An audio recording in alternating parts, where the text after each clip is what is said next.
Hey everyone, welcome back to Ontario Gardening. I am in my greenhouse room and today we are going to talk about doing your garden beds in either a raised bed or an in-ground bed. We're going to do like pros and cons of both. We're kind of getting into that season where we're going to start breaking ground and building beds if you're in that season of your life. And yeah, let's talk about the pros and cons of each because they're both very good options. I do both. I typically do my flower gardening completely in ground. I do have a couple of things that I have put directly in the ground. My pollinator garden, where my blueberry bushes are, I've done strawberries in there, herbs and stuff, that's straight in the ground. And then I have a whole bunch of raised beds as well. So let's dive into it. So we'll start with raised beds because that's typically the most common for like backyard growers and people with more limited space. Let's get into the pros of those. So I do have a list down here so I didn't forget anything. But your raised beds. So first things first, they're easier overall for most people. And the reason that they're easier for most and for growing and easier for the backyard gardener is because you can control the soil and everything that's going in that soil. So you can control the versus in ground where you have to work with the soil that is given to you. You are able to put whatever soil you want to begin with. You are able to put your own amendments in, your own choice of compost, all that kind of stuff. So you really can create a good base for what you think your needs are going to be for each bed. Like for example, you could go in your tomato bed and put more tomato needs and fertilizers and composts in there versus maybe next door where you're growing broccoli. So it's perfect for getting your soil where it needs to be. It's just so much easier. The second thing is very much easier to garden in anything that's higher up, obviously. So instead of having to bend right down to the ground, this is great for people with disabilities or people who are elder if they want to garden, or if you just straight up don't want to go right down to the ground. I know I do not. If it's raised even just a little bit, that makes my life so much easier. It's easier when you're working with your tools. It's easier when you're bending down planting seeds. It's easier when you're trying to dig in and get your harvest out. It's just overall easier for bending down. The other thing is it's usually, not always, but it's usually easier for the roots. So you got to think you've got like a whole, if depending on how big your bed is, you've got like this much of nice, soft, loose soil that the roots are able to like go down and get a really good root base. So it just has a better way to, because when you have your beds in ground, a lot of the times you've tilled, if you've tilled, of course there's no till methods, but say you've tilled, you've only got so far before your roots are kind of going to get impacted. Now they will still grow and eventually they'll push through, but it's a lot harder for it to push through a solid in-ground bed than it is that loose soil in a raised bed. So I hope that makes sense, but you can definitely get a better root system in a raised bed situation. With that being said, because the soil is looser, you get a better drainage. So same thing when you're watering an in-ground bed. Yes, it's going into the ground, and of course that's fine for the water table, but the actual roots itself might miss some of that moisture because it's going into like a larger surface as opposed to right down in the soil where the roots are sitting. I hope this is all making sense to you. I sometimes babble and I don't even know if it's making sense in my head. So it's easier to deter pests and other little snakes and stuff that get into your garden. It doesn't matter really so much with bugs. I mean, bugs are going to get into an in-ground versus in a raised bed just the same. I'm talking things like dogs, backyard animals, deer, rabbits, that kind of thing, because you are able to basically build around it. You can with on-ground beds, by all means. It seems to be a lot easier to control those. Dogs specifically. If you have animals, I've had two. One of them was a boy and he liked to lift his leg, and to have that in ground, I used wood. We have wood. He was nailing the side of the wood as opposed to on my plants. If I had those plants in the ground, he would have been cocking his leg on the actual food.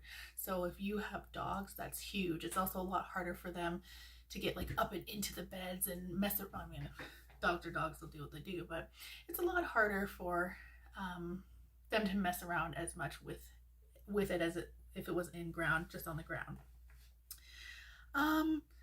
Less weeds or less weed pressure. There's always going to be weeds whether you're on the ground or in your garden bed. I mean, last year the weeds just went crazy in my above ground beds, but it's easier to control them. It's easier to get down and pick them. It's easier just overall because you're, again, able to control that soil and you're able to have a better root system underneath to kind of push the weeds out. You just don't have as much weed pressure. It just is what it is. When you're on the ground, you have weeds that just grow like right there. These weeds have to work to be in your above ground beds. And last but not least, for the pros of an in-ground bed, you have a longer growing season, and that's solely because the ground is going to freeze before your soil in your raised beds, especially if you're like me and you're in a super cold climate. I'm here in Canada, so the ground is going to freeze way before my beds do, and it's easier to actually make like cold frames and stuff over like an above ground bed as opposed to on the ground, because it's easier to work with, it's higher up, yada yada. As I said, the cons of a raised bed, because of course there's cons with everything. The cons is you're only going to have limited shapes. When you're doing it in the ground, you can do circles, you could do squares, you could do L shapes, you could do whatever you want. You're mapping it out and it's easier. And it's like when you're doing raised beds, say in a backyard like mine that's really small, because I'm doing like with wood, there's only so many shapes I can really make with wood. I'm not making circles, I'm not making jelly bean patterns, I'm not making anything fun or anything like that. It's pretty limited in shapes, squares, whatever, L's, rectangles. The one thing for everybody, and this is probably the number one reason why people choose to do it in the ground versus making above ground beds, the cost. It is super expensive, especially now with the price of wood. It's just outrageous to make. I'm going to do another video talking about different things that you can actually use to make raised beds. That's going to be way less expensive than going and buying wood these days. But moral of the story is, regardless of how you're doing, you're going to have to source material, because you're going to have to not only build the bed, you have to fill the beds, you have to put amendments in the beds. There's a lot of the different things that you have to do for the above ground bed as opposed to just literally digging a hole in the ground. So again, that's not one of the big reasons why people don't do above ground beds, is because it can be really expensive. And the last con for that, with you spending all that cash, as you're throwing down that these beds aren't going to last forever. With pretty much any material you're using, unless you're using like cement blocks, the wood's going to break down, straw's going to deteriorate, everything's going to eventually rot or deteriorate, and you're going to have to replace it. So it's like, they're not going to last forever, and you're going to have to throw down money again. So that's definitely a big con. Switching over to in-ground, now that I've yapped for 8 minutes about above ground beds, switching to in-ground. So the pros of getting on the in-ground. So it's the naturalist soil that you're going to find. So yes, in the raised beds, you can control the soil, but this one is going to be your natural native soil. And you don't really need as many amendments as when you are using controlled soil. So a lot of the times the earth will give you what you already need, unless you have some crazy soil that's a rocky soil that's hard to grow in and you have to make amendments. You typically don't really with the ground. You can kind of just plant and go, because the earth is going to give those plants everything that they need to grow. So a lot of the times it's definitely a pro that you can get that natural soil. Second pro, more space. You are able to do, like I said, all the shapes that you want. You could use more ground because you're not using as much material, because it's so much cheaper. You definitely can cover more square footage doing an on-ground bed than above ground. It is what it is. It's a lot easier to map out and to do that. With that being said, segueing to that, it's so much cheaper. You grab a shovel and you dig. And if you want to put in a little bit of compost and stuff on it, you might have to spend like $20 depending how big your bed is, to do your compost. Boom, you're good to go. So much cheaper. When I one day have the space, I'm not even sure I'm going to do raised beds, for being honest. Between the cost is just astronomical if you have a very large space. And the last pro is it's so much easier to get started. So like I just said, it's so much easier to just grab a shovel and dig. You can have your stuff tilled in a day, planting tomorrow. These raised beds, I'm gonna have to raise them, I'm gonna have to fill them, I'm gonna have to make amendments. It's a lot more. The cons of the in-ground kind of ties in with the pros of an above ground or the raised garden beds. So it is a little bit harder to play with the soil. So usually it's a lot harder to till than it would be.